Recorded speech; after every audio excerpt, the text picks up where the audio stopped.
Kita selayaknya mengucap syukur dan terima kasih kepada Tuhan. Oleh karena kemurahan hati Tuhan, kita dimungkinkan untuk mengusahakan ibadah raya minggu disertai dengan kesaksian sangkur. Puji Tuhan, saya juga tidak lupa menyapa anak-anak Tuhan, umat Tuhan yang sedang mengikuti pemberitaan firman Tuhan lewat live streaming, video internet, YouTube, Facebook, dimanapun Anda berada. Teramat lebih sedang jemaat yang ada di Bandung, di Malaysia, di Sumatera, di Jakarta, dimanapun Tuhan memberkati saudara. Puji Tuhan, selanjutnya kita mohon kemurahan dari hati Tuhan, supaya oleh pembukaan firman yang akan kita terima, meneguhkan setiap hati kita masing-masing pribadi lepas pribadi, supaya ibadah yang kita kerjakan ini tidak menjadi percuma, sehingga nyata cara Tuhan mengubahkan kehidupan kita, sampai Tuhan datang pada kali yang kedua. Puji Tuhan. Mari segera kita sambut firman penggembalaan untuk ibadah raya minggu dari kitab Wahyu. Puji Tuhan, firman penggembalaan untuk ibadah raya minggu adalah kitab Wahyu. Dan sekarang kita akan memasuki Wahyu pasal yang ke-12 ayat yang ke-16. Silakan. Demikian firman Tuhan. Ya. Naga memburu perempuan itu. Ya. Tetapi bumi datang menolong perempuan itu. Ia membuka mulutnya dan menelan sungai yang disemburkan naga itu dari mulutnya. Puji Tuhan. Kalimat yang harus kita perhatikan adalah dari ayat 16 bagian A, terlebih dahulu dari bagian A. Tetapi bumi datang menolong perempuan itu. Puji Tuhan. Tetapi bumi datang menolong perempuan itu. Jelas kalimat ini berbicara tentang ibadah dengan segala kegiatan-kegiatan yang berlangsung di atas muka bumi ini.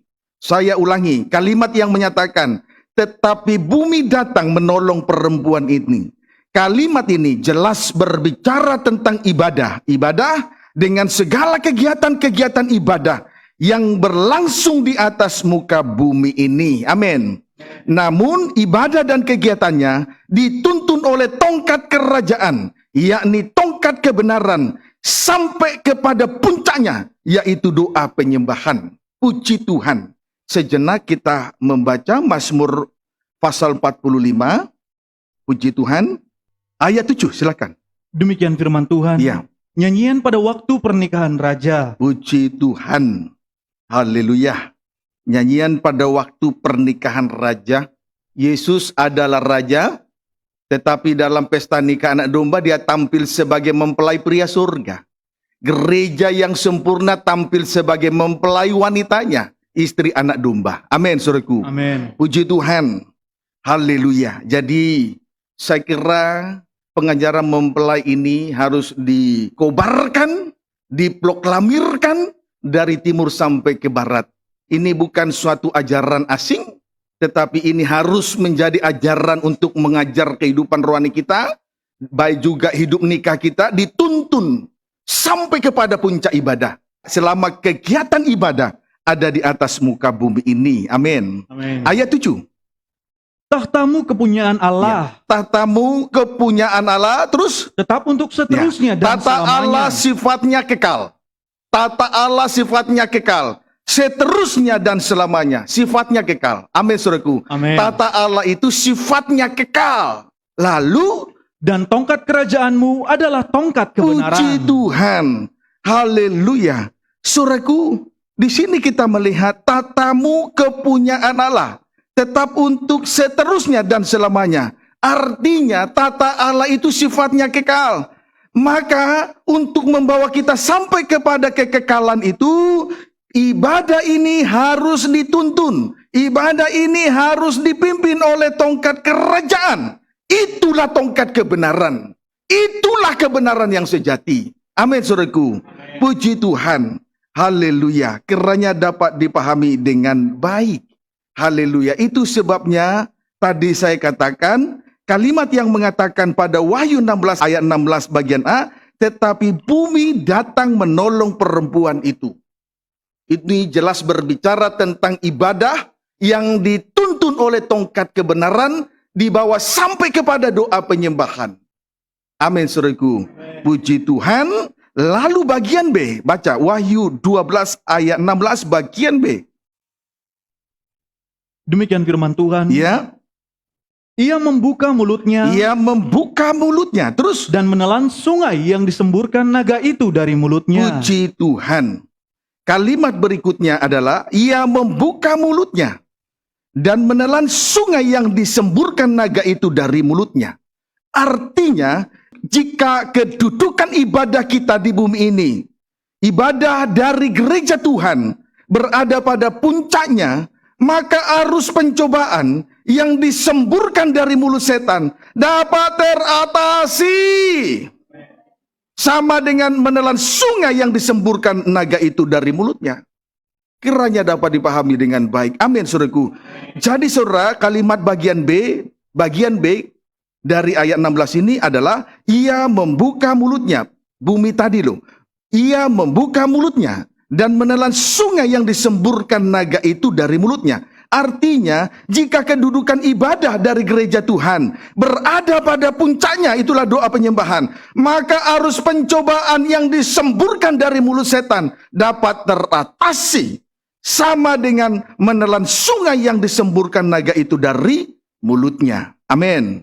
Sebenarnya saudara, air sebesar sungai yang disemburkan dari mulut naga itu adalah arus yang deras dan kuat untuk menghanyutkan dan menenggelamkan kehidupan rohani anak-anak Tuhan. Sampai akhirnya anak-anak Tuhan nanti akan mengalami kematian rohani kalau tidak sungguh-sungguh di dalam Tuhan. Minggu lalu, arus air sebesar sungai yang diarahkan kepada perempuan yang melahirkan anak laki-laki itu, saudaraku, disemburkan ke arah perempuan itu tujuannya untuk menghanyutkan. Berarti arus air sebesar sungai yang disemburkan dari mulut naga itu mempunyai daya, mempunyai arus, mempunyai kuasa, mempunyai pengaruh dengan satu tujuan untuk menghanyutkan kehidupan gereja Tuhan. Teramat lebih kehidupan yang tidak sungguh-sungguh di dalam Tuhan. Tetapi kalau ibadah dari gereja Tuhan, ibadah dari anak-anak Tuhan, kedudukannya sudah berada sampai pada puncaknya, itulah doa penyembahan, maka arus sebesar apapun dapat diatasi oleh kehidupan dari gereja Tuhan. Amin, saudaraku. Puji Tuhan. Bagaikan ia membuka mulutnya dan menelan sungai yang disemburkan naga itu dari mulutnya. Kiranya dapat dipahami dengan baik. Amin, saudaraku. Kemudian air sebesar sungai yang disemburkan dari mulut naga itu merupakan tandingan dari arus sungai air kehidupan. Setan bukan setan namanya kalau dia tidak membuat suatu tandingan dengan Tuhan. Tuhan Yesus bikin surga, dia bikin surga sendiri. Tuhan Yesus mengadakan suatu imamat rajani, dia juga mengadakan ibadah dan pelayanan lewat nabi-nabi palsu dan antikris. Semua dibikin tandingan. Mukjizat yang diadakan oleh Yesus, sehingga oleh mukjizat banyak terjadi kesembuhan. Setan juga mengadakan mukjizat di tengah ibadah. Jadi bukan lewat perdukunan, lewat ibadah. Lewat hamba-hamba Tuhan yang melayani ibadah itu. Sudah diterangkan berulang kali, bukan? Puji Tuhan, benar-benar hamba Tuhan mengadakan mukjizat palsu itu. Puji Tuhan. Jadi semua diadakan tandingan. Termasuk air sebesar sungai yang disemburkan dari mulut naga. Itu merupakan tandingan dari sungai air kehidupan. Amin. Sejenak kita pelajari sedikit. Wahyu pasal 22 ayat 1. Demikian firman Tuhan. Ya. Lalu ia menunjukkan kepadaku sungai air kehidupan Ya. yang jernih bagaikan kristal Ya. dan mengalir keluar dari tahta Allah dan tahta anak domba itu. Puji Tuhan. Di sini kita melihat sungai air kehidupan mengalir keluar dari tahta Allah dan tahta anak domba itu. Inilah tandingan dari air yang sebesar sungai yang disemburkan dari mulut naga. Amin, saudaraku. Kalau tadi disemburkan ke arah perempuan yang melahirkan anak laki-laki itu, saudaraku, berarti punya arus, punya pengaruh untuk menghanyutkan supaya anak-anak Tuhan mengalami kematian rohani. Minggu lalu kita sudah lihat arusnya begitu deras. Puji Tuhan, itulah pencobaan yang kita lihat yang dihadapi oleh Yesus ketika ia berada di padang gurun.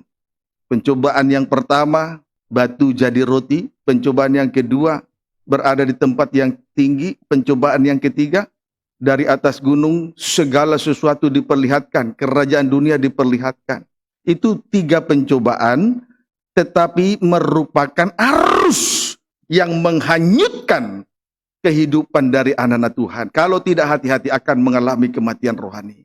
Dapat dipahami saudaraku. Tetapi sungai air kehidupan ini juga mempunyai arus yang begitu hebat. Bahkan melebihi arus dan pengaruh daripada air sebesar sungai yang disemburkan dari mulut setan tadi. Mari kita perhatikan tadi. Sungai air kehidupan yang mengalir keluar dari tata Allah dan tata anak domba. Ini adalah gambaran dari firman Allah yang keluar dari mulut Allah, yang mempunyai arus dan pengaruh yang begitu hebat, sehingga kehidupan dari anak-anak Tuhan hanyut dan tenggelam dalam kasih-Nya. Kalau tadi air sebesar sungai yang disemburkan dari mulut naga tadi untuk menghanyutkan dan menenggelamkan, supaya anak-anak Tuhan mengalami kematian rohani, kelepak. Batu jadi roti, kaitannya dengan keinginan daging. Puji Tuhan. Tempat yang tinggi kaitannya dengan keangkuhan hidup. Kemudian dibawa ke atas gunung yang tinggi, lalu memperlihatkan kerajaan dunia. Jelas ini kaitannya dengan keinginan mata. Puji Tuhan. Dapat dipahami saudaraku. Puji Tuhan. Haleluya. Tetapi sungai air kehidupan yang mengalir keluar dari tata Allah, yang merupakan firman Allah yang keluar dari mulut Allah, juga punya kuasa, punya arus, punya pengaruh yang begitu hebat, sehingga kehidupan dari anak-anak Tuhan hanyut dan tenggelam dalam kasih-Nya. Kiranya dapat dipahami dengan baik. Sebagai contoh, Injil, kalau kita lihat pencobaan yang dihadapi Yesus dalam Injil Lukas pasal 3 minggu lalu, sekarang kita akan melihat Injil Matius pasal 4. Minggu lalu dari Injil Lukas pasal 4, sekarang Injil Matius pasal 4. Puji Tuhan. Tetapi ini semua berbicara tentang arus. Injil Matius pasal yang keempat, ayat 3 sampai dengan ayat 10, langsung saja. Demikian firman Tuhan. Iya, Pencobaan di padang gurun. puji Tuhan.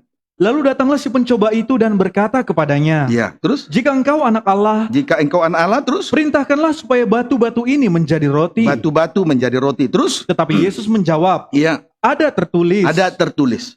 Terus? manusia hidup bukan dari roti saja, Ingat, manusia hidup bukan dari roti makanan, melainkan tetapi dari setiap firman yang keluar dari mulut Allah. firman yang keluar dari mulut Allah. Tadi kita sudah melihat sungai air kehidupan yang mengalir keluar dari tata Allah. Itu bagai gambaran dari firman Allah yang keluar dari mulut Allah. Terus?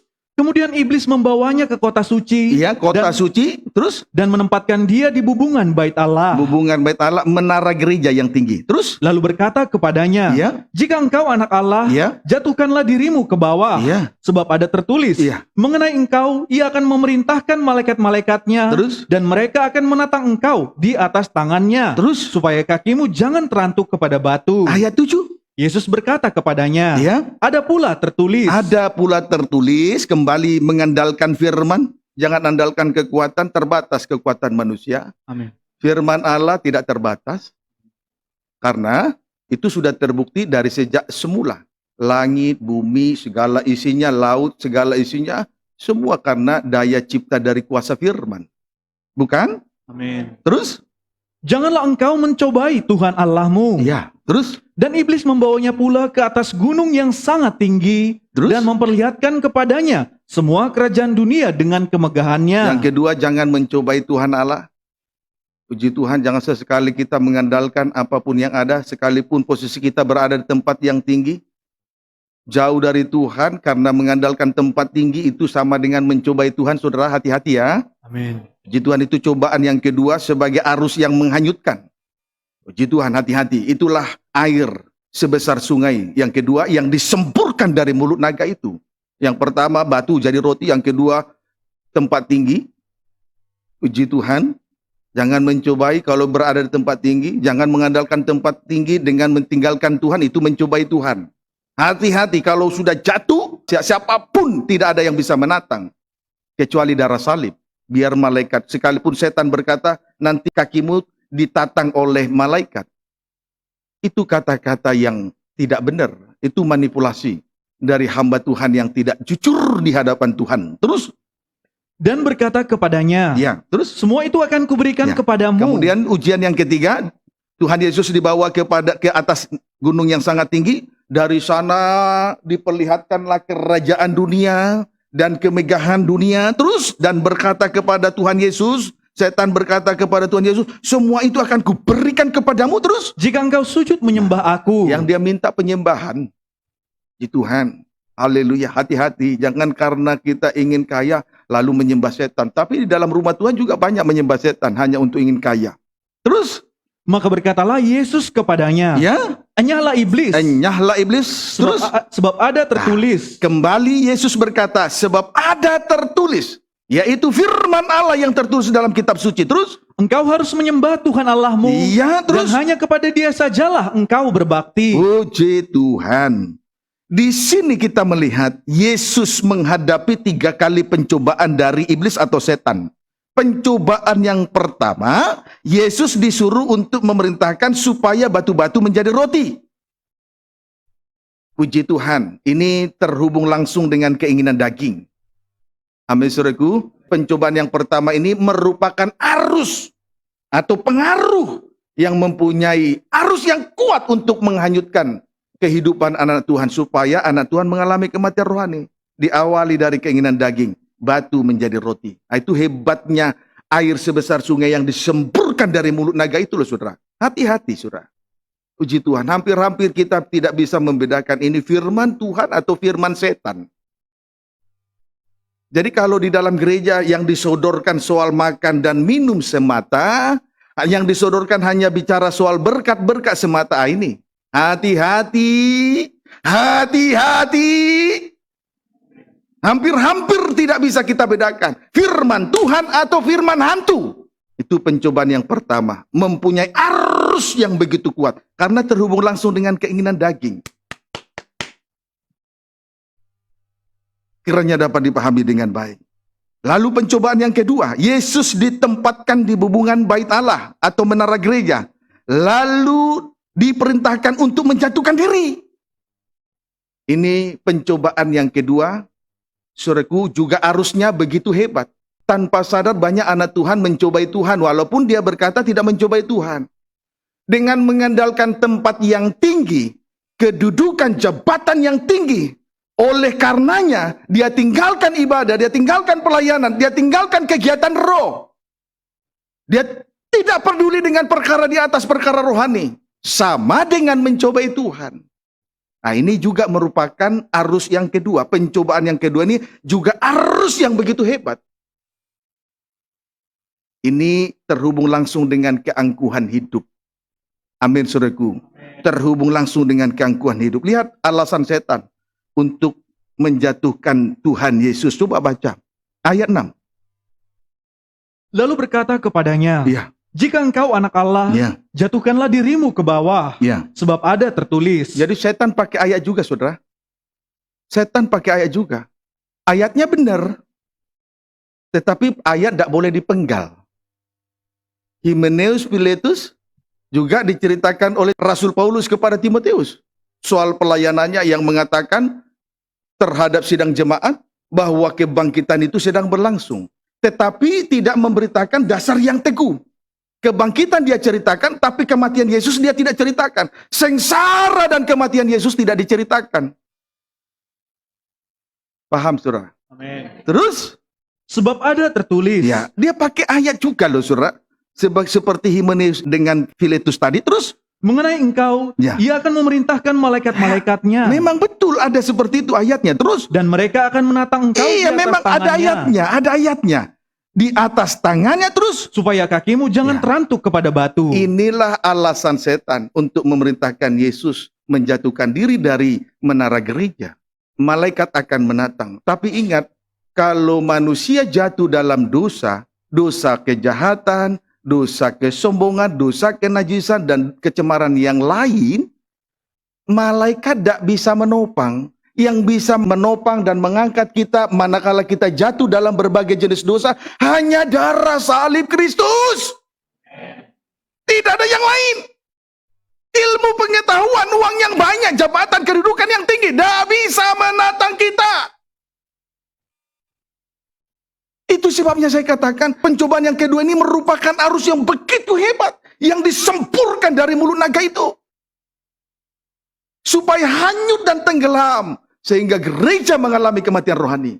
Lah kalau tidak hati-hati, itu sebabnya kita selalu berdoa supaya ibadah ini dituntun, dipimpin oleh tongkat kerajaan, dituntun, dipimpin tongkat kebenaran, untuk terus dibawa sampai pada puncak ibadah, doa penyembahan, kekekalan.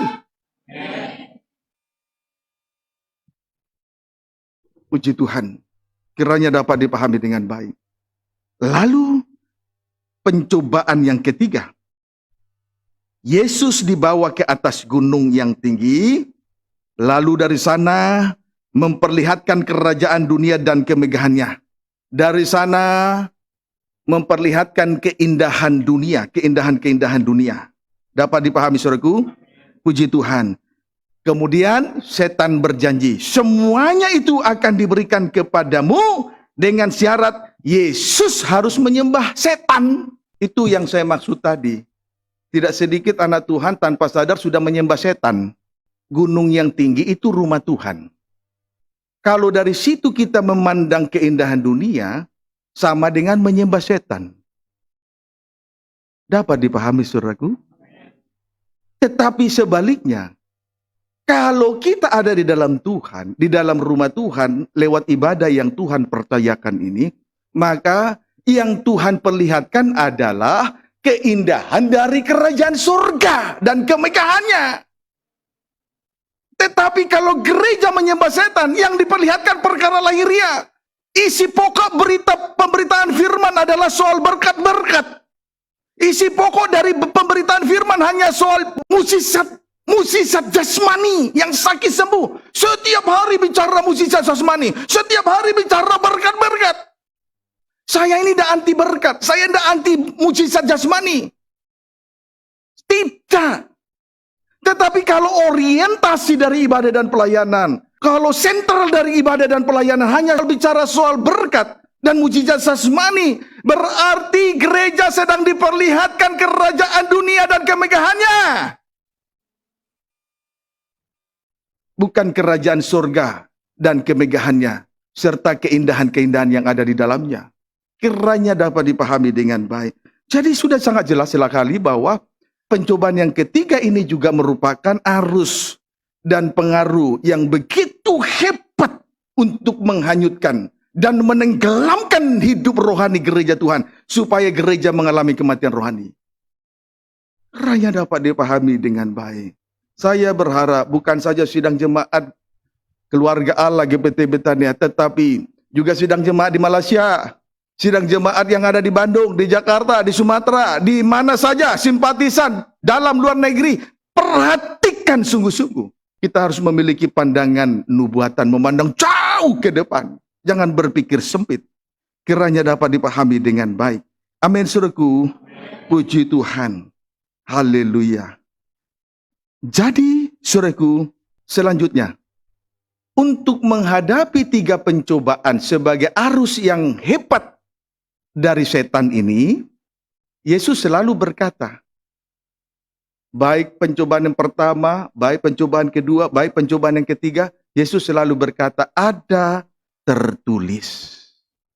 Itulah firman Allah yang tertulis dalam kitab suci. Jadi saudara, untuk berhadapan dengan pencobaan sebagai arus yang kuat dari iblis setan, kita belajar untuk mengandalkan firman Allah yang dibukakan rahasianya.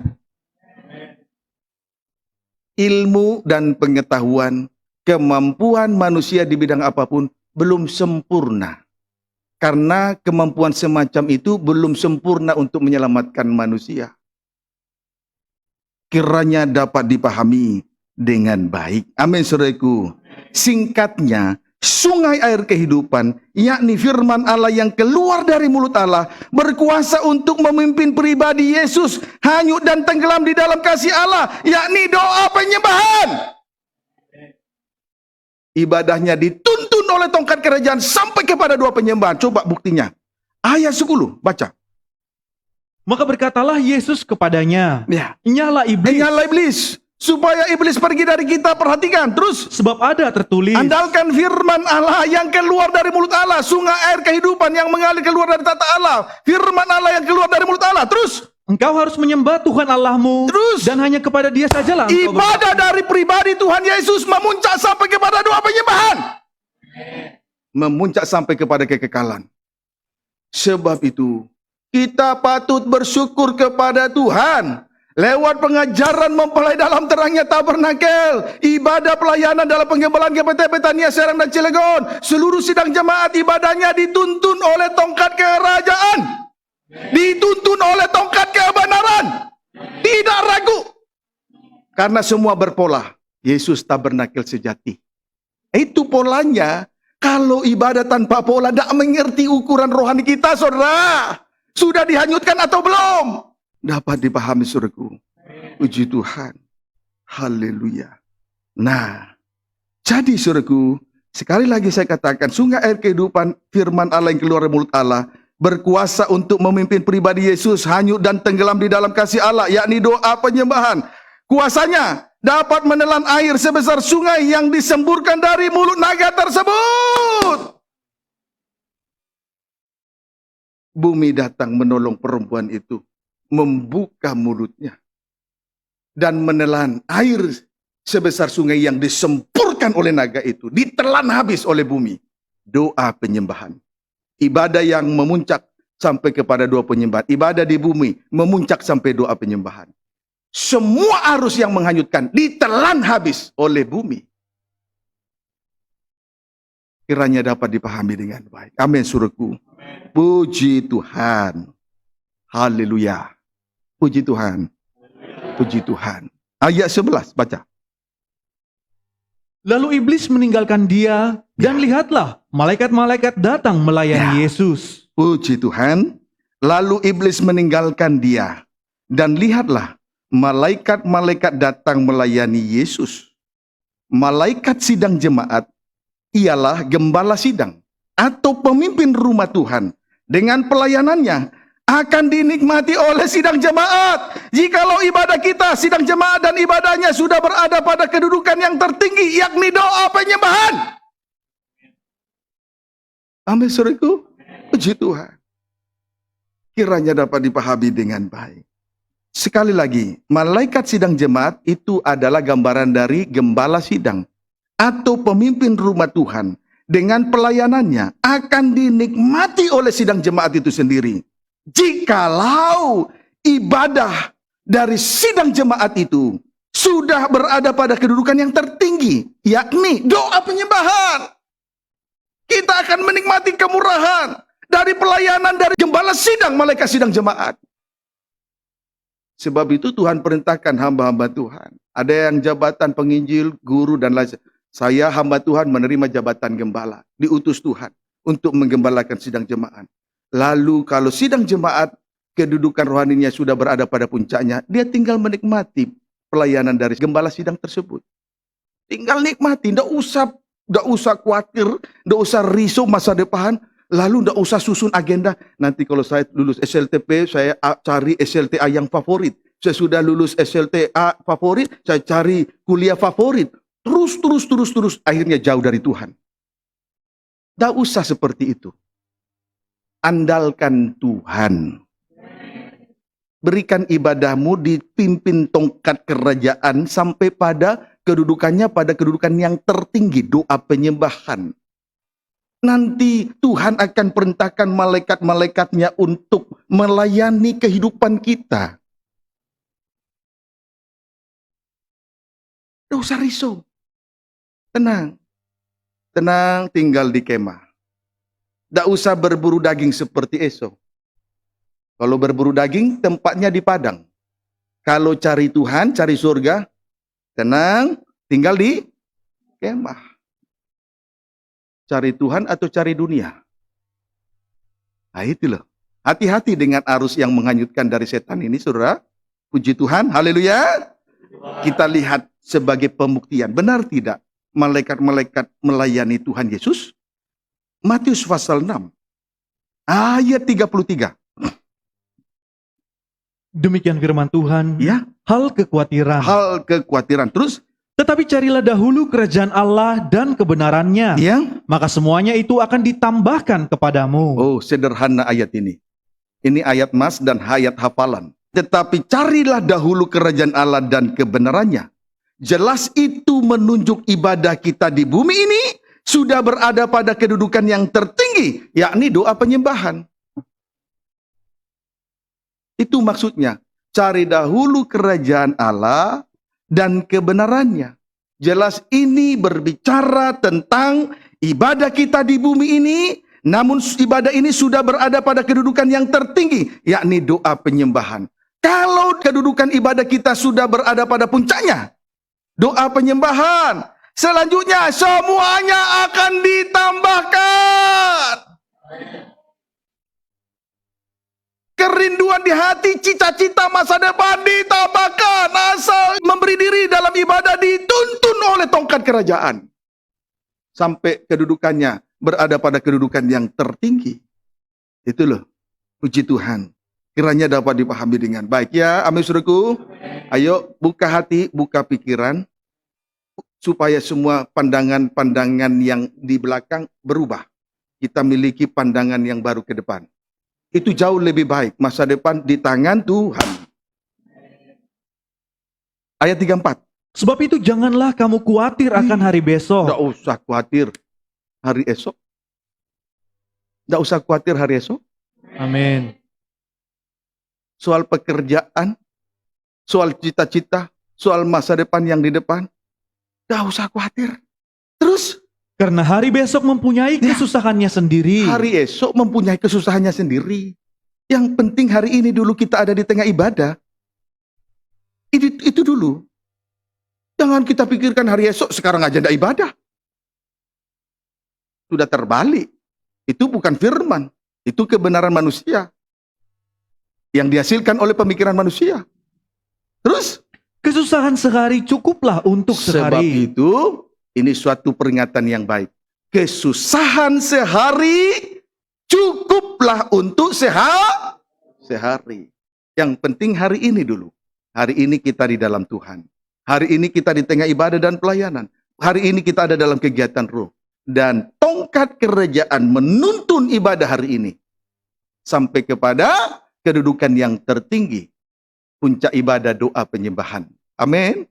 Puji Tuhan. Kiranya dapat dipahami dengan baik.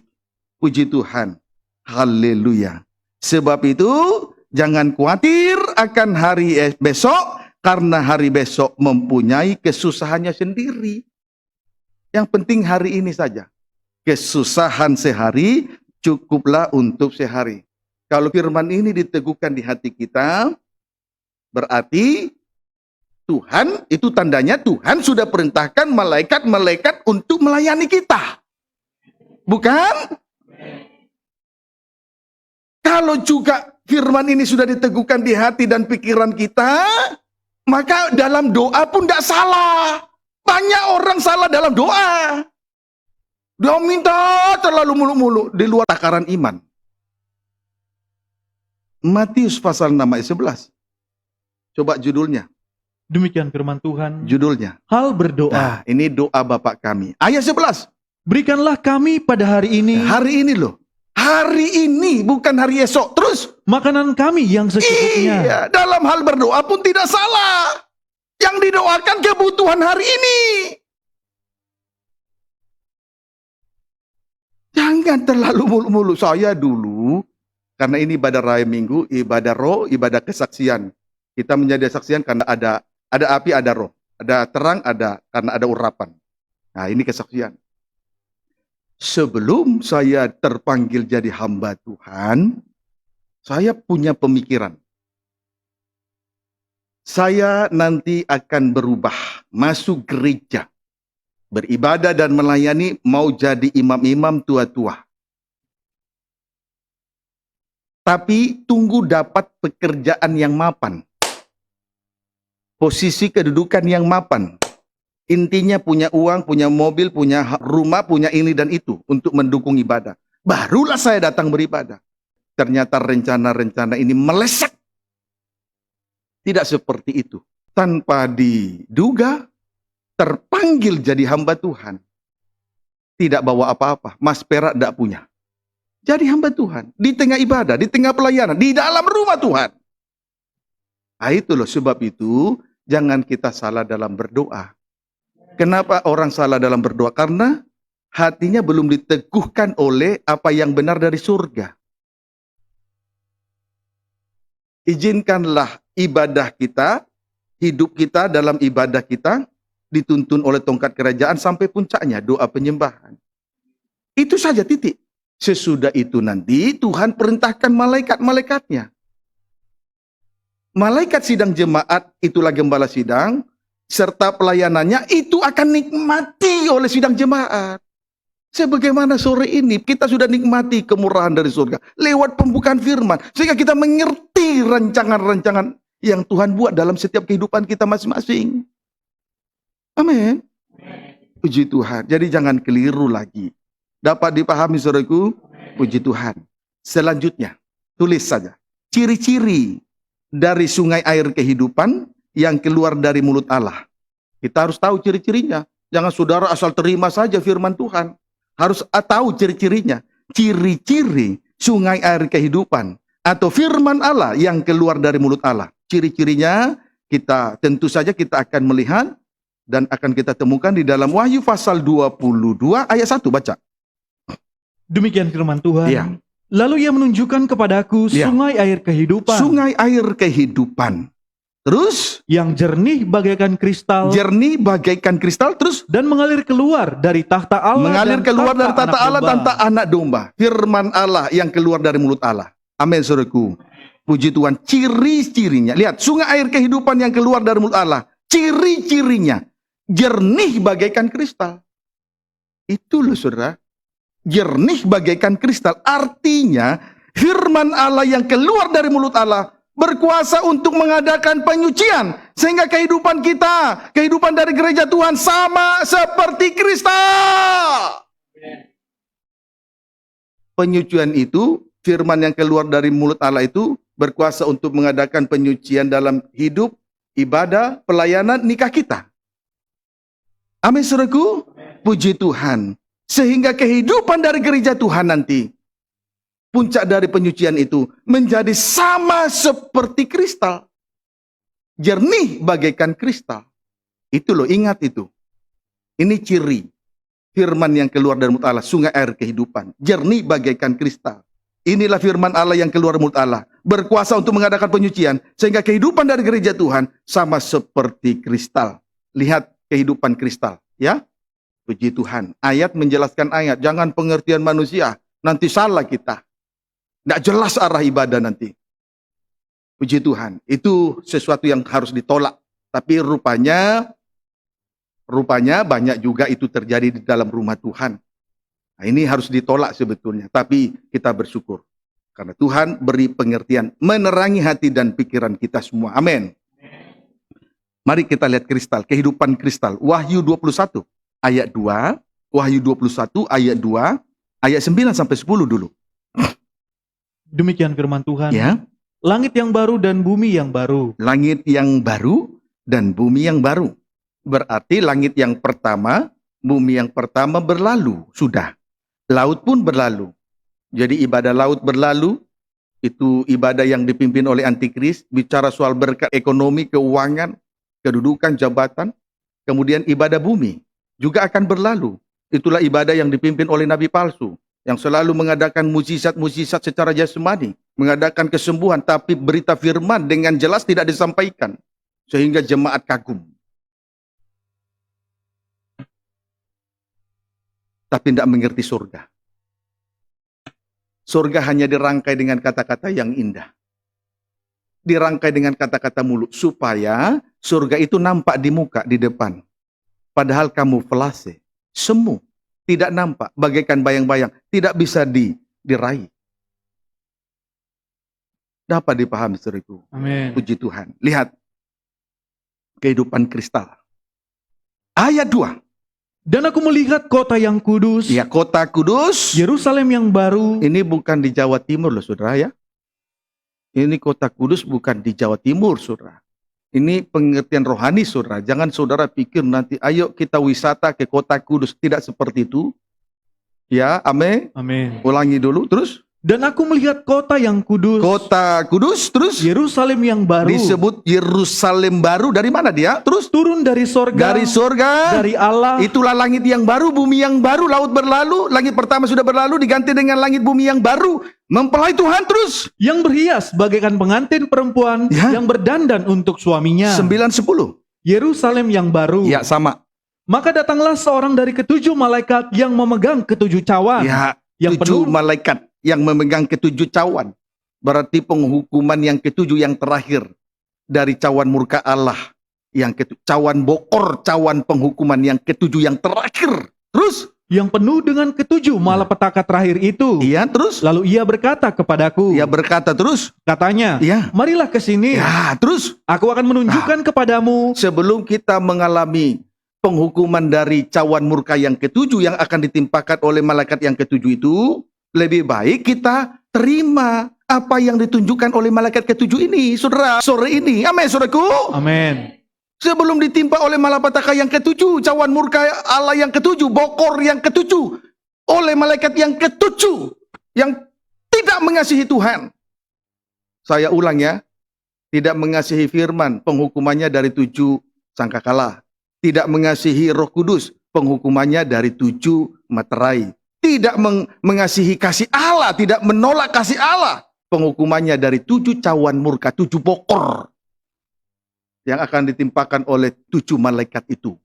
Nah, ini malaikat yang ketujuh loh, yang terakhir loh saudara. Dia perlihatkan soal kota kudus, Yerusalem baru. Jadi lebih baik kita sekarang memperhatikan itu, kota kudus itu, mempelai Tuhan itu, daripada kita menerima penghukuman malapetaka yang ketujuh. Amin. Kan Tuhan Yesus baik toh. Amin. Daripada saya soal bicara berkat tapi nggak tahu apa surga. Dalam setiap ibadah bicara mujizat, tapi surga tidak diceritakan. Berita salib sebagai tangga dari bumi ke surga tidak diberitakan. Bagaimana mungkin kita bisa dihentar dari bumi masuk surga? Jarak yang begitu jauh, tapi bisa dekat. Kalau kita terima isi berita, pokok berita salib akan menghantar dari bumi sampai ke surga. Amin. Amin. Puji Tuhan. Untuk apa Yesus mati di kayu salib? Simpel saja toh berpikir. Jangan terlena. Ya, amin saudara. Amin. Satu patah kata saja, mujizat terjadi. Yang sakit sembuh, yang susah. Itu saja. Tergantung tingkat kedewasaan rohani. Kalau masih penginjilan di kanak-kanak di halaman, suka lihat sihir-sihir begini dari hamba Tuhan. Kalau sudah dewasa, sudah terima, percaya, bertobat, lahir baru, beralihlah kepada perkembangannya berikutnya. Pengajaran mempelai. Amin. Amin. Jangan suka gereja Naaman. Marah-marah. Karena Elisa tidak mau tumpang tangan dan menggerakkan tangannya pada bagian tubuh yang sakit itu. Lalu dia marah panas hati. Karena disuruh untuk mencelupkan diri mandi 7 kali di air sungai Jordan. Marah-marah dia. Jadi banyak gereja Naaman di akhir hari ini. Butuh yang begini-begini. Butuh gerak-gerakan tangan dari hamba Tuhan. Tidak butuh pembukaan firman. Biar diceritakan pembukaan dengan jelas. Tidak butuh. Itu gereja Naaman. Tapi kita sudah harus semakin dewasa. Amin. Kita harus menjadi gereja mempelai. Amin. Amin. Amin. Terus, Katanya, aku menunjukkan kepadamu pengantin perempuan mempelai anak domba. Terus dalam roh, terus. lalu di dalam roh ia membawa aku ke atas sebuah gunung yang besar lagi tinggi. Oh, haleluya. Dari mana nanti kita tahu rumah Tuhan, tempat ibadah, gunung yang tinggi? Dari mana kita tahu tempat ibadah ini jadi gunung yang tinggi? Terus? Dan ia menunjukkan kepadaku kota yang kudus itu. Ya, terus? Yerusalem turun dari sorga dari Allah. Puji Tuhan. Singkatnya, gunung yang besar lagi tinggi. Itulah Gunung Sion, yakni kota kudus, Yerusalem yang baru, yang turun dari surga, dari Allah. Jelas itu menunjuk kepada pengantin perempuan mempelai anak domba. Amin. Puji Tuhan. Ayat 11. Tidak usah ragu ya. Amin. Amin, saudaraku. Amin. Puji Tuhan. Ayat 11. Kota itu penuh dengan kemuliaan Allah. Kota kudus Yerusalem baru. Itulah gunung yang tinggi dan besar. Pengantin perempuan mempelai anak domba. Kota itu penuh dengan kemuliaan Allah. Terus. Dan cahayanya sama seperti permata yang paling indah. Cahayanya seperti permata yang paling indah. Jadilah permata hati Tuhan. Terus. Bagaikan permata yaspis. Bagaikan permata yaspis. Terus. Jernih seperti Jernih kristal. seperti kristal. Puji Tuhan. Jadi saudaraku, singkatnya pengantin perempuan mempelai anak domba atau istri anak domba sama seperti permata yang paling indah. Bagaikan permata yaspis. Jernih seperti kristal. Jernih seperti kristal. Puji Tuhan. Kristal diikuti bukan? Ikuti terus, jangan terputus ayat demi ayat. Kalau penginjilan bisa asal main comot ayat, tiba-tiba pindah ayat sana, ayat sini. Ini ikuti terus. Ayat menerangkan ayat. Kristal sama dengan transparan, berarti luar dalam sama. Tidak ada yang ditutup-tutupi. Tidak ada lagi yang disembunyikan. Itu kristal. Jadilah gereja kristal. Kehidupan yang transparan. Tidak ada lagi yang disembunyikan. Itulah gereja permata yaspis, permata yang paling indah. Jadilah kehidupan kristal. Puji Tuhan. Haleluya. Tampil apa adanya. Berarti mempelai perempuan istri anak domba. Bercahaya kemuliaan Allah. Kalau kita sama seperti kristal, transparan, luar dalam sama, tidak ada yang disembunyikan. Berarti bercahaya kemuliaan. Banyak cahaya di atas muka bumi ini. Ada cahaya dari lampu petromak. Ada cahaya dari lampu pijar. Ada cahaya dari matahari. Dan lain sebagainya. Ada cahaya dari terang matahari. Ada cahaya yang ada dari pelita emas. Kalau di era modern sekarang, cahaya dari lampu LED, lampu pijar, lampu macam-macam. Amin, saudaraku. Tetapi yang sedang kita bicarakan sekarang adalah cahaya kemuliaan Allah. Coba ulangi baca ayat 11. Kota itu penuh dengan kemuliaan Allah. Kemuliaan Allah berarti terus Dan cahayanya sama seperti Ya. permata yang paling indah. bercahaya kemuliaan Allah. Mengapa? Karena kehidupan daripada gereja Tuhan telah disucikan oleh firman yang keluar dari mulut Allah. Cirinya jernih seperti kristal. Maka penyucian itu juga akan membawa kita sama seperti menjadi suatu kehidupan kristal. Amin. Apa kristal? Kehidupan kristal. Bercahaya kemuliaan Allah. Amin. Kalau masih ada yang ditutup-tutupi, walaupun berada di bawah terang matahari, di bawah terang daripada lampu apapun, tetap belum disebut kehidupan kristal. Tidak bercahaya kemuliaan Allah, walaupun ada cahaya.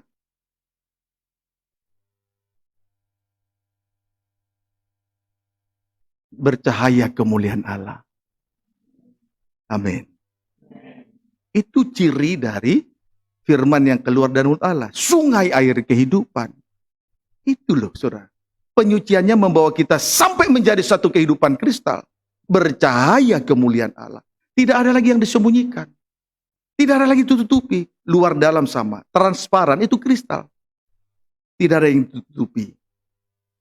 Berkaitan dengan itu. Injil Matius pasal yang kelima. Enak ya.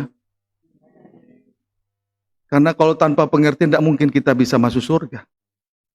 Biar tiap hari sembuh. Sampai rubuh-rubuh, teler-teler, muntah-muntah. Tidak akan masuk surga.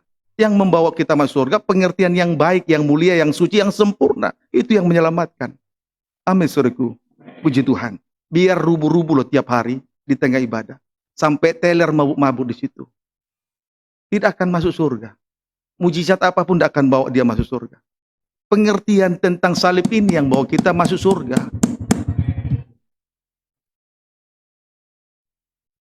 Maka ayo, buka cara berpikir sudut pandang yang lama. Tinggalkan. Sehingga kita memiliki sudut pandang yang baru ya. Marilah. Kita lanjut. Untuk menikmati berkat dan kemurahan Tuhan. Matius pasal 5 ayat 14. Demikian firman Tuhan. Ya. Garam dunia dan terang dunia. Ya. Kamu adalah terang dunia. Kamu adalah terang dunia. Titik. Bagian B. Kota yang terletak di atas gunung Kota yang terletak di atas gunung. Terus, tidak mungkin tersembunyi. puji Tuhan. Perhatikan bagian B. Kota yang terletak di atas gunung tidak mungkin tersembunyi. Inilah gambaran dari mempelai perempuan istri anak domba. Bercahaya kemuliaan. Sama seperti kristal. Transparan. Tidak ada lagi yang disembunyikan. Kalau kehidupan kita tidak ada lagi yang disembunyikan dari kehidupan kita. Itu dari disebut gereja kristal. Kehidupan kristal. Berarti menjadi terang dunia. Jadi yang layak menjadi terang dunia adalah gereja mempelai. Kehidupan kristal. Bercahaya kemuliaan Allah. Kalau cahaya yang dibuat-buat dari lampu petromak, lampu LED, belum menjadi kesaksian atas dunia ini. Belum. Harus bercahaya kemuliaan Allah. Tidak ada lagi yang disembunyikan. Tidak tersembunyi. Sehingga layak menjadi terang dunia. Layak menjadi terang dunia. Kiranya dapat dipahami dengan baik. Puji Tuhan. Haleluya. Akhirnya layak untuk menjadi terang dunia. Puji Tuhan, layak menjadi kesaksian. Ayat 15. Lagi pula orang tidak menyalakan pelita, Ya. lalu meletakkannya di bawah gantang. Terus, Melainkan di atas kaki Dian, sehingga menerangi semua orang di dalam rumah itu. puji Tuhan. Tetapi untuk menjadi terang dunia, hati-hati dengan gantang. Amin, saudaraku. Hati-hati dengan gantang. Ini bisa menjadikan kita tidak menjadi terang dunia. Hati-hati dengan gantang. Untuk menjadi terang dunia, hati-hati dengan gantang. Singkirkan gantang. Gantang itu menunjuk ukuran atau takaran atau kebenaran yang berasal dari diri sendiri. Kebenaran diri sendiri. Ukurannya kebenaran diri sendiri. Kalau ini ukurannya tidak akan menjadi terang dunia. Sebab itu perhatikan, untuk menjadi terang dunia, saudaraku, singkirkan gantang. Kebenaran tidak diukur dari dalam diri sendiri. Tapi firman yang sudah kita terima sampai detik ini. Puji Tuhan. Itu syaratnya ya. Hati-hati dengan gantang, saudara. Amin, saudaraku. Lebih jauh sesuai dengan nubuatan daripada Nabi Yesaya. Puji Tuhan. Pasal yang kedua. Ayat 2 sampai ayat 3. Demikian firman Tuhan. Tadi gereja kristal. Itulah gereja mempelai. Itulah mempelai perempuan, istri anak domba. Bercahaya kemuliaan seperti permata yaspis, tidak ada lagi yang disembunyikan. Akhirnya menjadi terang dunia, layak menjadi terang dunia. Bukan terang di rumah saja, terang dunia. Seantero dunia ini. Nah, dilukiskan oleh Nabi Yesaya. Dan itu sudah dinubuatkan berapa ribu tahun lalu. Mari kita lihat Yesaya pasal 2 ayat 2 sampai 3. Demikian firman Tuhan. Ya. Sion sebagai pusat kerajaan damai. Puji Tuhan, Sion itu mempelai Tuhan. Amin, saudaraku. Amin. Haleluya. Puji Tuhan. Puncak ibadah itu Gunung Sion, mempelai Tuhan. Terus, Akan terjadi pada hari-hari yang terakhir. ya, Gunung tempat rumah Tuhan Gunung Sion. Terus, akan berdiri tegak di hulu gunung-gunung. tegak di hulu, mengatasi gunung-gunung yang lain. Amin, saudaraku. Amin. Terus, Dan menjulang tinggi di atas bukit-bukit. mengatasi bukit-bukit yang ada di muka bumi ini. Terus, Segala bangsa akan berduyun-duyun ke sana. karena kesaksian. Terus, Dan banyak suku bangsa akan pergi serta berkata, ya, mari kita naik ke gunung Tuhan. Gunung Sion. Ada suatu kerinduan untuk menjadi mempelai Tuhan. Amin. Bercahaya kemuliaan. Amin. Transparan, tidak ada lagi yang disembunyikan. Terus, Ke rumah Allah Yakub, iya. supaya ia mengajar kita tentang jalan-jalannya, Terus, dan supaya kita berjalan menempuhnya. terus. Sebab dari Sion akan keluar Dari pengajaran Sion keluar pengajaran, dan firman Tuhan dari Yerusalem. firman Tuhan dari Yerusalem. Puji Tuhan. Haleluya. Perhatikan baik-baik. Gunung Sion berdiri tegak di hulu gunung-gunung dan menjulang tinggi di atas bukit-bukit. Dengan demikian, Gunung Sion menjadi terang, menjadi kesaksian karena bercahaya kemuliaan Allah. Sebab Gunung Sion itu gambaran daripada mempelai perempuan, istri anak domba. Bercahaya kemuliaan. Sehingga kedudukannya berada pada tempat yang paling tinggi. Berdiri tegak di hulu gunung-gunung.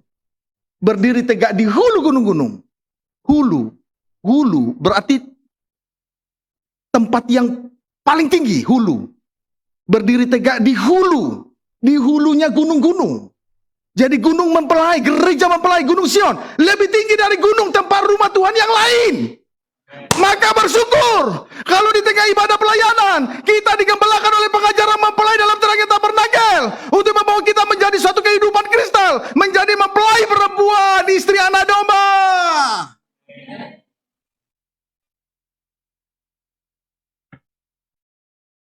Ini bukan isapan jempol. Itu loh kita syukuri.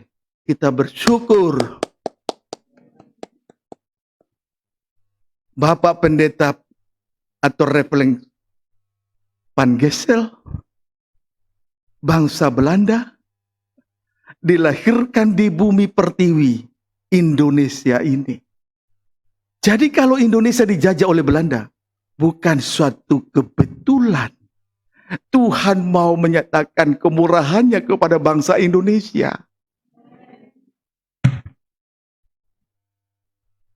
Bangsa Belanda lahir di Indonesia, menemukan pengajaran yang besar ini.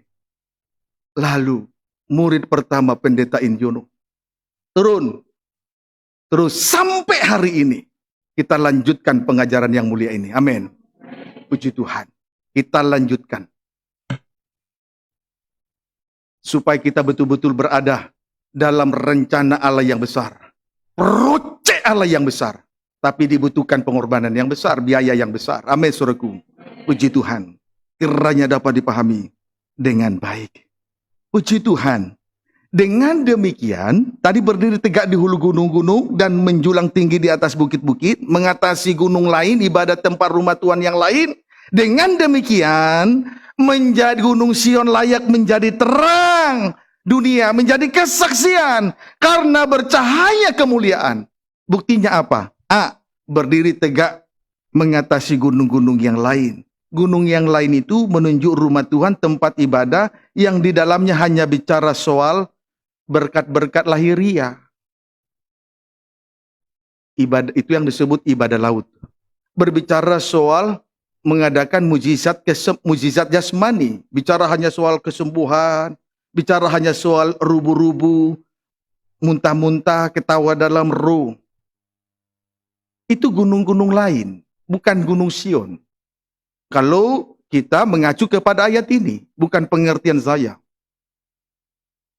Puji Tuhan. Amin, saudaraku. Puji Tuhan. Kemudian, strip yang B, menjulang tinggi di atas bukit-bukit. Artinya, dapat mengatasi persoalan di bumi, termasuk 3 arus dunia sebagai pencobaan. Itulah air sebesar sungai yang disemburkan dari mulut naga tadi. Dapat mengatasi pencobaan itu. Termasuk bukit-bukit pencobaan yang lain. Itulah hebatnya pengajaran mempelai ini. Asal kita jangan tawar hati dengan salib Kristus. Amin, saudaraku. Puji Tuhan. Haleluya. Sore ini, firman Tuhan datang. Itulah pedang roh. Melukai, mengoperasi, mengadakan bedah. Sakit memang saat dibedah. Tapi firman yang melukai itu nanti yang menyembuhkan. Dia yang memukul, tapi dia juga yang membebat. Dan Yesus sudah mengalami pukulan itu.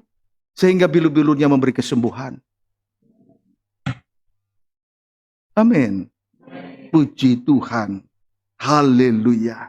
Nah, akhirnya Gunung Sion, kehidupan kristal, gereja Tuhan yang sempurna, atau mempelai perempuan istri anak domba, saudaraku, layak menjadi terang dunia. Sama dengan kesaksian bagi seantero dunia ini. Apa buktinya? Baca kembali. Ayat 2 baca.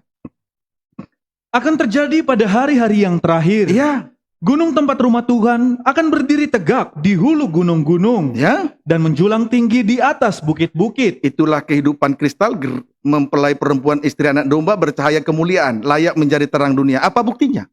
Lihat, baca. Segala bangsa akan berduyun-duyun ke sana. Terus, Dan banyak suku bangsa akan pergi serta berkata, terima kasih. Puji Tuhan. Haleluya. Menjadi terang dunia kesaksian. Apa buktinya? Istri pertama, segala bangsa akan berduyun-duyun ke sana. Itu artinya Gunung Sion mempelai Tuhan layak menjadi terang dunia. Amin. Kemudian, dan banyak suku bangsa akan pergi ke Gunung Sion. Sama dengan rindu menjadi mempelai perempuan istri anak domba. Kiranya dapat dipahami dengan baik. Amin. Haleluya. Puji Tuhan. Puji Tuhan. Pertanyaannya, apa yang menjadi daya tarik dari Gunung Sion? Selain transparan, transparan, itulah permata hati Tuhan, permata yang paling indah, permata hati Tuhan, bercahaya kemuliaan Allah. Selain itu apa? Ada 2 hal. Coba ulangi baca lu, ayat 3 mulai. Tadi sudah dibaca, baca saja lagi supaya jelas. Dan saya pun menyampaikannya, saudara juga mengerti. Baca ulangi. demikian firman Tuhan. Ya. Dan banyak suku bangsa akan pergi serta berkata, Ada kerinduan menjadi mempelai Tuhan. Berarti Gunung Sion adalah terang dunia, bukan? amin. Bercahaya kemuliaan Allah. Pertanyaannya, apa yang menjadi daya tarik dari Gunung Sion? Baca. Mari kita naik ke gunung Tuhan, Ya, ke rumah Allah Yakub, ya. supaya ia mengajar kita tentang jalan-jalannya, 1, mengajar tentang jalan-jalan Tuhan. Terus, dan supaya kita berjalan menempuhnya. 2, berjalan menempuhnya. Mengapa? Terus, Sebab dari Sion akan keluar dari pengajaran Sion keluar pengajaran. Terus, dan firman Tuhan dari Yerusalem. ya, apa yang menjadi daya tarik dari Gunung Sion? Jawabnya, ada 2 hal. 1, dari Sion keluar pengajaran. Amin, saudaraku. Puji Tuhan. Dari Sion keluar pengajaran. Dikasih tanda itu. Di infokus. Dari Sion keluar pengajaran. 2, firman Tuhan dari Yerusalem. 2, firman Tuhan dari Yerusalem. Selanjutnya, kita akan melihat kegunaannya. Puji Tuhan. Selanjutnya, kita lihat kegunaan dari 2 hal itu. Tadi, dari Sion keluar pengajaran. Apa kegunaannya? Kemudian 2, firman Tuhan dari Yerusalem. Firman Tuhan dari Yerusalem. Selanjutnya kita akan melihat kegunaannya. Tulis saja. Kegunaan pengajaran yang keluar dari Sion. Ialah kegunaan pengajaran yang keluar dari Gunung Sion. Atau gereja mempelai. Ialah Tuhan akan mengajar kita tentang jalan-jalan Tuhan. Amin, saudaraku. Dari Sion keluar pengajaran. Apa kegunaan pengajaran mempelai? Kegunaannya adalah Tuhan akan mengajar kita tentang jalan-jalan Tuhan. Jalan yang baik sudah pasti jalan Tuhan. Tetapi secara rinci dulu mungkin saya tidak menghakimi saudara. Jalan yang baik sudah pasti jalan dari Tuhan. Itu sudah pasti, tidak perlu ragu. Tapi secara rinci jalan yang baik ini kita tidak mengerti. Itulah kegunaan pengajaran mempelai. Mengajar kita tentang jalan-jalan Tuhan. Lebih rinci kita lihat jalan-jalan Tuhan. Amsal. Ditulis rapi-rapi ya. Supaya jangan menjadi percuma.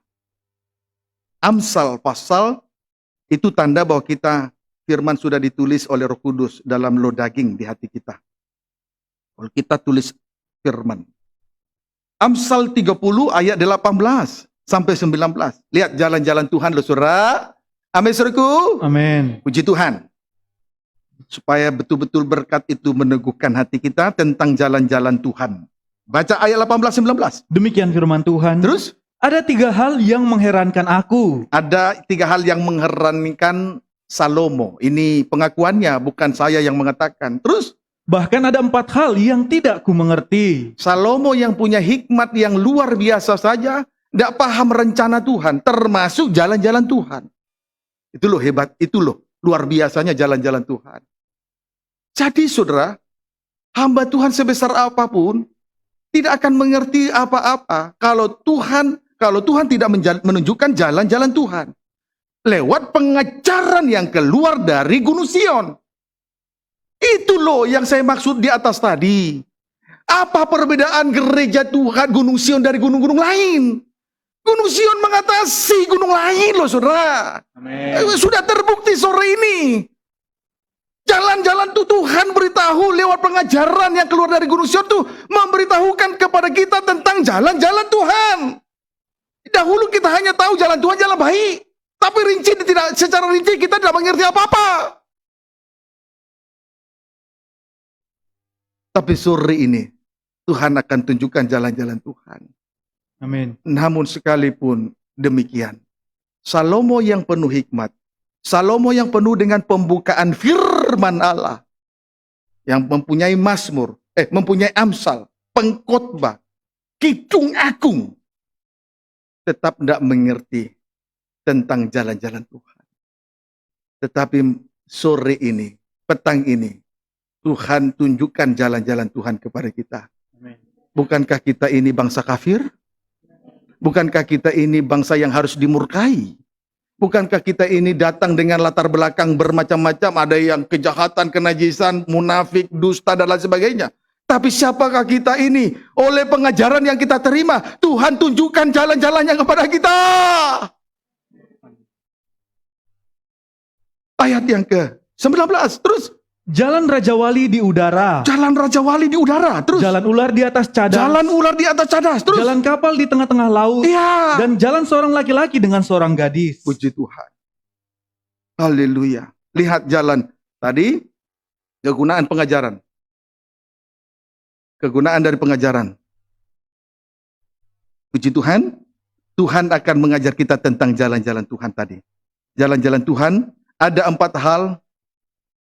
Ada 4 hal jalan-jalan Tuhan, langkah-langkah atau jalan-jalan Tuhan yang tidak dapat dimengerti oleh Salomo, yang tidak dapat dipahami oleh Salomo.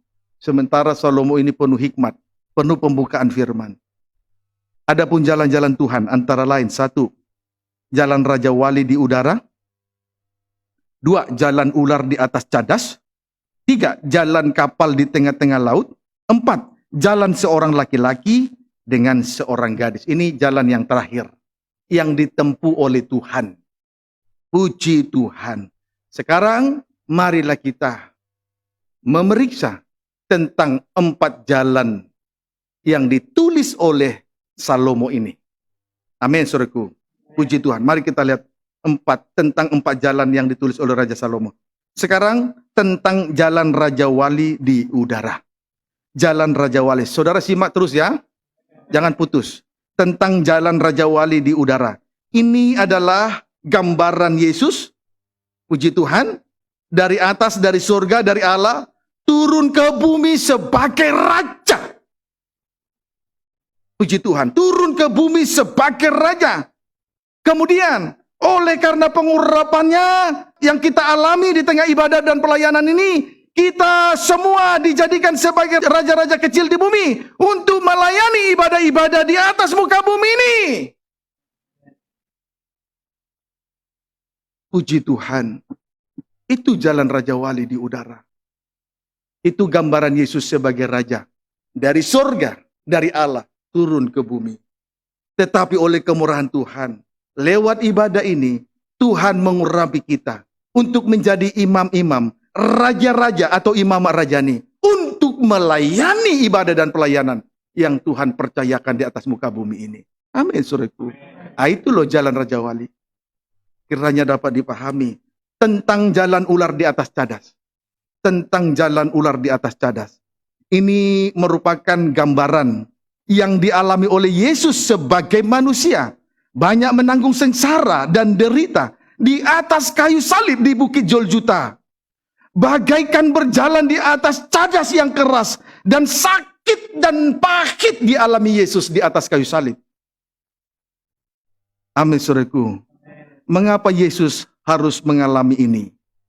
Mengapa Yesus harus mengalami cadas-cadas yang menyakitkan ini di atas kayu salib? Sebab ular telah memperdayakan manusia sehingga Adam dan Hawa jatuh dalam dosa. Kalau manusia jatuh dalam dosa, maka jalannya juga pasti jalan berliku-liku seperti ular. Mengapa manusia tidak lurus saja pikirannya? Mengapa manusia hatinya tidak lurus? Mengapa manusia banyak akal-akalan? Kenapa manusia banyak tipu muslihat? Kenapa manusia banyak dalam dusta? Karena dia sudah jatuh dalam dosa. Hatinya pun banyak liku-liku, sehingga ia pun berjalan berliku-liku seperti ular. Maka jalan yang kedua ini, jalan ular di atas cadas, harus juga dialami Yesus sebagai manusia. Dia harus menanggung banyak derita di atas kayu salib. Bagaikan cadas-cadas yang menyakitkan. Inilah sengsara Yesus sebagai manusia di atas kayu salib. Ini loh yang tidak dipahami manusia selama ini. Manusia hanya tahu amal soleh dan berbuat baik. Tapi secara khusus dan rinci, tidak mengerti tentang jalan Tuhan. Tidak cukup perbuatan baik amal soleh membawa kita masuk surga. Inilah pengertian, inilah kegunaan pengajaran. Supaya kita diajar tentang jalan-jalan Tuhan.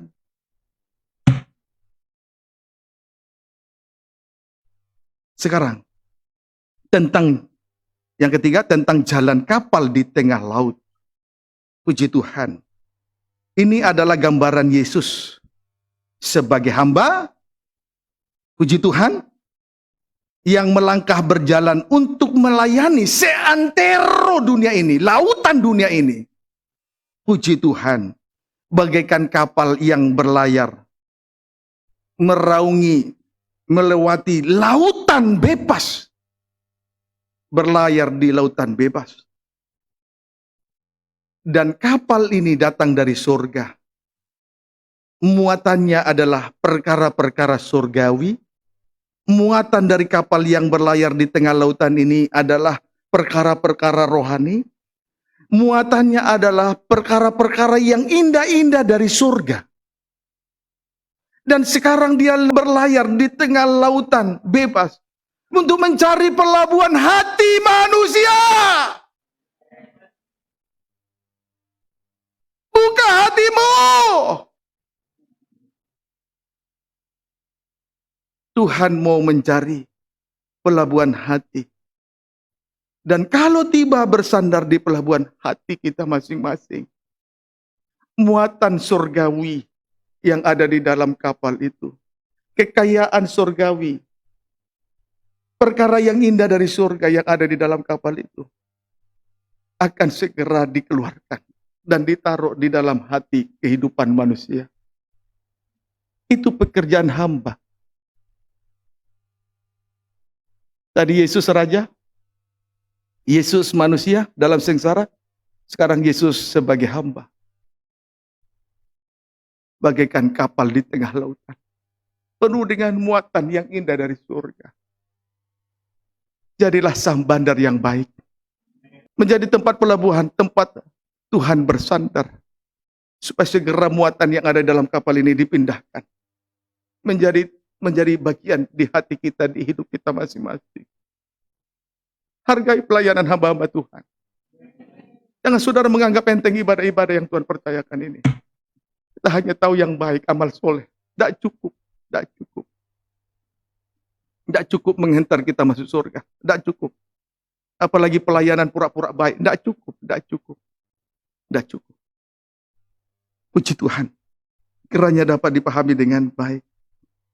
Intinya, saudaraku, kapal yang penuh dengan harta yang indah. Harta yang berharga. Itulah kekayaan surgawi. Mencari pelabuhan hati kita. Dan ingin bersandar di hati kita. jadilah sah bandar yang baik. Jadilah sah bandar yang baik. Menjadi pelabuhan hati bagi Tuhan. Puji Tuhan. Selanjutnya tentang jalan seorang laki-laki dengan seorang gadis. Puji Tuhan. Ini langkah terakhir, saudara. Sesudah kita menikmati pelayanan dari hamba Tuhan, Yesus hamba Tuhan. Langkah terakhir akan dipimpin kepada jalan seorang laki-laki dengan seorang gadis. Puji Tuhan. Haleluya. Tetapi seorang laki-laki tidak akan mungkin bisa berjalan bersama dengan perempuan dan menjadi pasangan hidupnya. Itu tidak mungkin. Sebab itu kita perhatikan dulu Amos. Pasal 3 ayat 3 sampai 8. Terus? Demikian firman Tuhan. Ya. Nabi sebagai penyambung lidah Allah. Puji Tuhan, hamba Tuhan itu penyambung lidah Tuhan. Amin. Itulah kapal mengarungi lautan bebas tadi. Sebab itu saya katakan, saya tegaskan jadi sah bandar yang baik ya. Amin. Pelabuhan hati bagi Tuhan yang baik. Buka hati baik-baik, buka hati lebar-lebar. Supaya hati Tuhan menyatu dengan hati kita semua. Ayat 3 baca. Berjalankah dua orang bersama-sama? Berjalankah dua orang bersama-sama? Apalagi tidak saling kenal mengenal. Terus? Jika mereka belum berjanji, Jika mereka belum berjanji, terus? mengaumkah seekor singa di hutan? Lalu persamaannya. Mengaumkah seekor singa di hutan, terus? Apabila tidak mendapat mangsa, Ya tidak mungkin, terus? bersuarakah singa muda dari sarangnya? Ya. Jika belum menangkap apa-apa, Jika belum menangkap apa-apa, puji Tuhan, haleluya. Terus?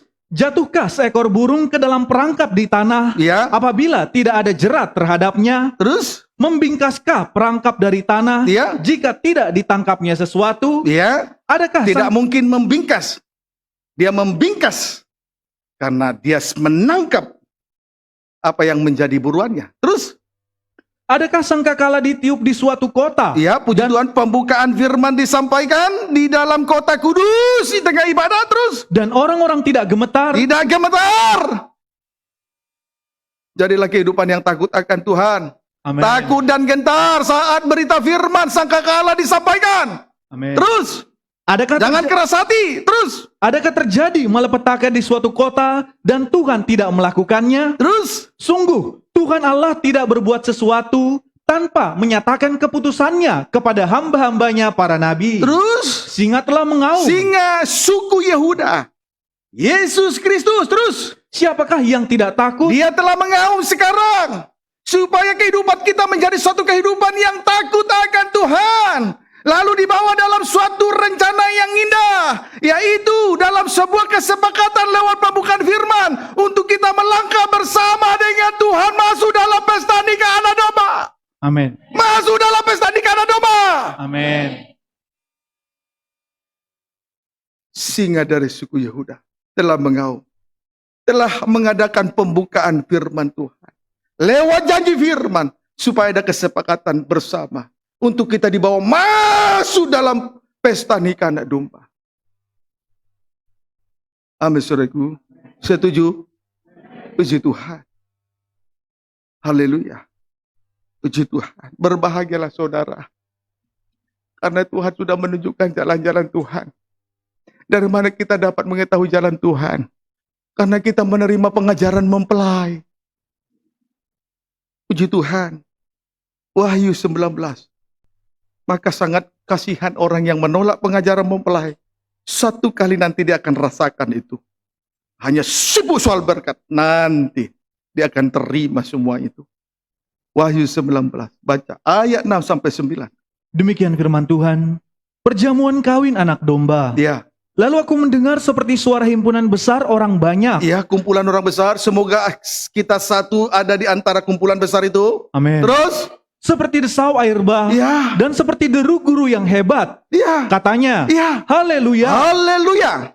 Terus, Karena Tuhan Allah kita yang Maha Kuasa telah Yesus menjadi adalah raja, tapi dalam pesta nikah anak domba, terus Marilah dia kita- akan tampil sebagai mempelai laki-laki sorga. Terus, Marilah kita bersuka cita dan bersorak-sorai Ya. dan memuliakan Dia. Ya. Karena hari perkawinan anak domba telah tiba. setelah tiba Yesus raja, tapi dalam pesta nikah anak domba dia tampil sebagai mempelai laki-laki, gereja yang sempurna menjadi mempelai perempuan, istri anak domba. Terus, Dan pengantinnya telah siap sedia. terus, Dan kepadanya dikaruniakan supaya memakai kain lenan halus Iya. yang berkilau-kilauan dan Terus. yang putih bersih. terus, Lenan halus itu adalah perbuatan-perbuatan yang benar dari orang-orang kudus. terus. Lalu ia berkata kepadaku, Ya. tuliskanlah. Tuliskanlah apa yang sudah diterima oleh Rasul Yohanes di Pulau Patmos dalam sebuah penglihatan untuk selanjutnya dikirim kepada 7 sidang jemaat di Asia kecil. Terus, Berbahagialah mereka yang diundang ke perjamuan kawin anak domba. puji Tuhan.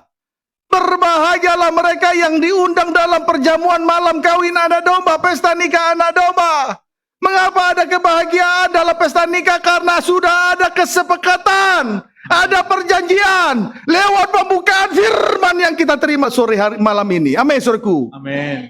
Berbahagialah. Terus, katanya lagi, Katanya lagi kepadaku, Ya. perkataan ini adalah benar. firman ini benar, saudara. Firman ini benar, saudara. Amin. Ini bukan firman isapan jempol. Ini bukan firman cerita dongeng nenek tua, tahayul, filsafat kosong. Tapi terus, Perkataan-perkataan dari Allah. pesta nikah anak domba itu jelas sasaran akhir dari perjalanan rohani kita di atas muka bumi ini. Sesudah Yesus Raja turun ke bumi. Tapi oleh kemurahan kita mengalami pengurapan untuk menjadi imamat dan raja-raja, imamat rajani. Untuk melayani Tuhan dalam setiap ibadah. Kemudian yang kedua, Yesus tampil di dunia ini sebagai manusia dalam sengsaranya. Kemudian yang ketiga, Yesus hamba Tuhan untuk membawa segala kekayaan surgawi. Dan yang terakhir, kalau kita sudah dihiasi oleh kekayaan surgawi, dihiasi menjadi mempelai perempuan, pengantin perempuan mempelai anak domba, berhias bagaikan pengantin perempuan yang berdandan untuk suaminya, selanjutnya masuk dalam pesta anak domba, berjalan bersama-sama dengan Yesus mempelai laki-laki surga, kekasih jiwa kita masing-masing. Amin.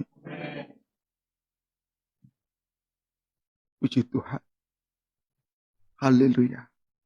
Jadi saudara, sungguh kita bersyukur kepada Tuhan. Karena luar biasa kasihnya. Kasihnya begitu heran dinyatakan kepada kita lewat pengajaran. Lewat pengajaran. Harus tegas ikut Tuhan. Seorang hamba Tuhan juga tidak boleh pura-pura mengasihi.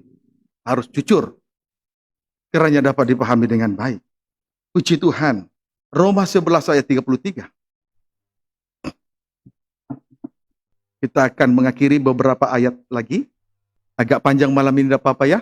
Amin. Puji Tuhan. Berkat melimpah namanya ya. Amin. Roma 11 ayat 33.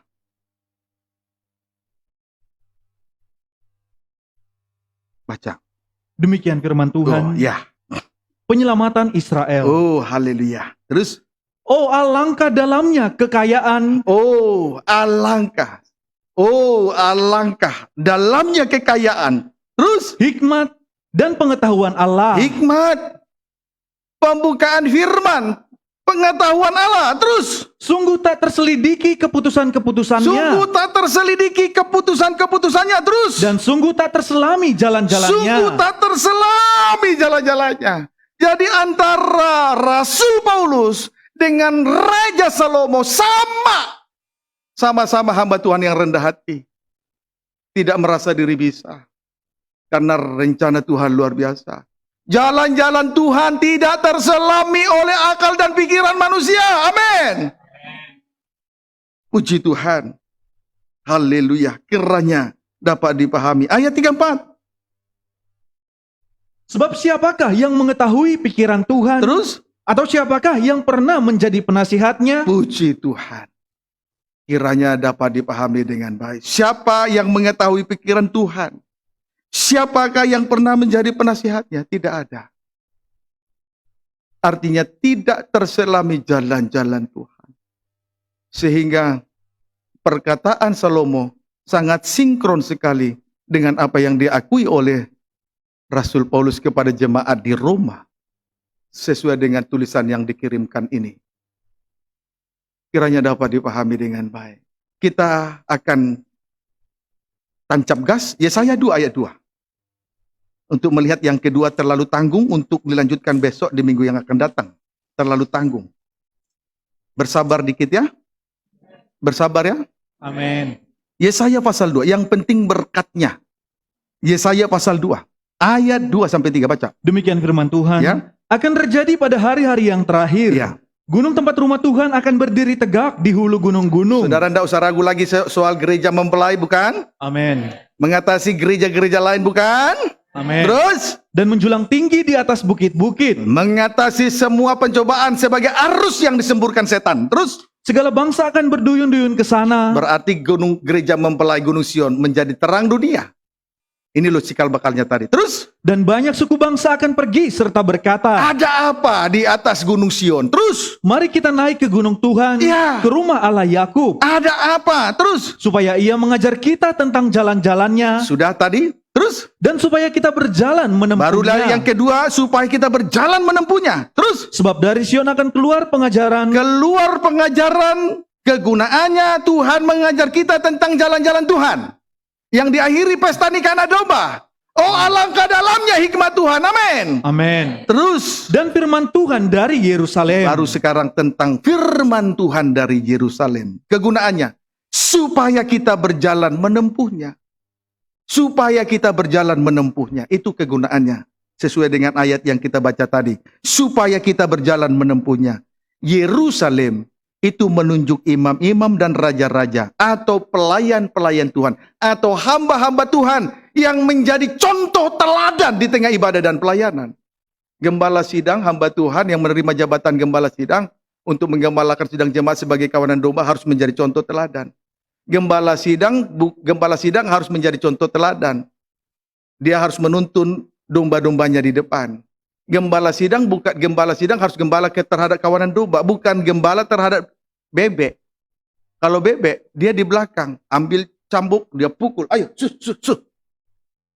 Tapi hamba Tuhan yang menjadi gembala sidang harus menjadi contoh teladan. Amin, saudaraku. Puji Tuhan. Mari, kalau Tuhan adalah hamba Tuhan, maka sudah pasti Tuhan memberi contoh teladan. Dengan kata lain, supaya kita berjalan menempuhnya. Jalan-jalan Tuhan tadi. Menempuhnya. Puji Tuhan. 1 Petrus 2. Ini ayat terakhir. Supaya kita mengerti. Puji Tuhan, supaya kita berjalan menempuhnya. Berarti mengikuti contoh teladan dari hamba Tuhan. Gembala sidang. Pemimpin rumah Tuhan. Mari kita lihat. 1 Petrus 2. Ayat 19 sampai 21 dulu. demikian firman Tuhan. Terus? Penderitaan Kristus sebagai teladan. Iya, terus baca. Sebab adalah kasih karunia, jika seorang karena sadar akan kehendak Allah, menanggung penderitaan yang tidak harus ia tanggung. Terus? Sebab dapatkah disebut pujian, jika kamu menderita pukulan karena kamu berbuat dosa? Menderita karena dosa. Derita hasil dosa itu bukan kasih karunia. Tapi menanggung penderitaan karena salib, sengsara salib. Menanggung penderitaan atau teraniaya karena firman, itu kasih karunia. Banyak orang mengerti kalau lulus sekolah kasih karunia. Itu belum kasih karunia yang sempurna. Kasih karunia yang sempurna itu menanggung penderitaan yang tidak harus dia tanggung. Aniaya karena firman. Orang lain berdosa, kita yang menderita. Itu kasih karunia. Kalau menderita hasil dosa itu bukan kasih karunia. Dapat dipahami, saudaraku? Amin. Hiduplah dalam kasih karunia. Amin. Terus, Tetapi jika kamu berbuat baik, dan karena itu kamu harus menderita, maka itu adalah kasih karunia pada Allah. ya, menanggung penderitaan yang tidak harus dia tanggung seperti yang dialami Yesus di kayu salib, itu kasih karunia. Untuk membenarkan kita, disebut kebenaran iman, kebenaran Allah, itu kasih karunia. Amin. Jadi bukan lagi hasil usaha. Amin, saudaraku. Amin. Ayat 21. Sebab untuk itulah kamu dipanggil. Nah, untuk itu. Untuk kasih karunia itu kita dipanggil. Terus, Karena Kristus pun telah menderita untuk kamu, Kristus telah menderita, sudah mengalami aniaya, derita, sengsara, salib, terus. dan telah meninggalkan teladan bagimu, Dan dia sudah meninggalkan contoh teladan. Supaya kita meneladaninya. Terus. supaya kamu mengikuti Iya, jejaknya. terus. Supaya kamu mengikuti jejaknya. Jadi perlu untuk diketahui, kita dipanggil untuk mengikuti contoh teladan Tuhan. Itulah tapak-tapak kaki Yesus, jejak kaki Yesus yang berdarah-darah. Kaki Yesus, tapak kaki Yesus yang berdarah-darah, itulah contoh teladan yang ditinggalkan untuk terus kita ikuti. Lihat, kalau kita mengikuti tapak-tapak kaki Yesus yang berdarah itu dengan tepat, dengan baik, tidak melenceng ke kiri dan ke kanan, maka seketika itu juga dosa rontok. Semua dosa rontok. Setiap satu langkah, dosa rontok seketika. Setan tunduk seketika. Itu loh hebatnya. Kalau kita mengikuti contoh teladan dari hamba Tuhan. Kalau kita ikuti tepat, dosa rontok seketika itu juga. Setiap langkah dosa rontok. Bukan hanya dosa rontok, setiap langkah setan tunduk. Langkah-langkah ini yang harus kita ikuti sampai tiba di Yerusalem baru. Bukankah Tuhan Yesus baik? Dari Sion keluar pengajaran, firman Tuhan dari Yerusalem. Kurang apa baiknya Tuhan? Banyak kali di tengah pemberitaan hamba Tuhan berkata Yesus baik, tapi tidak diterangkan langkah-langkah untuk masuk surga. Hanya bicara mukjizat semata. Salib diabaikan. Akhirnya Tuhan berkata, aku tidak kenal kamu. Hai kamu semua pembuat kejahatan. Amin, saudaraku. Kita berbahaya. Gunung Sion layak menjadi terang dunia. Mengapa? Karena sungai air kehidupan mengadakan penyucian sampai kehidupan kristal, sampai menjadi pengantin perempuan mempelai anak domba, layak menjadi terang dunia. Sehingga dunia pun berduyun-duyun naik ke atas Gunung Sion. Mengapa? Ada daya tarik apa di sana? Dari Sion keluar pengajaran. Firman Tuhan dari Yerusalem. Tuhan Yesus memberkati kita semua.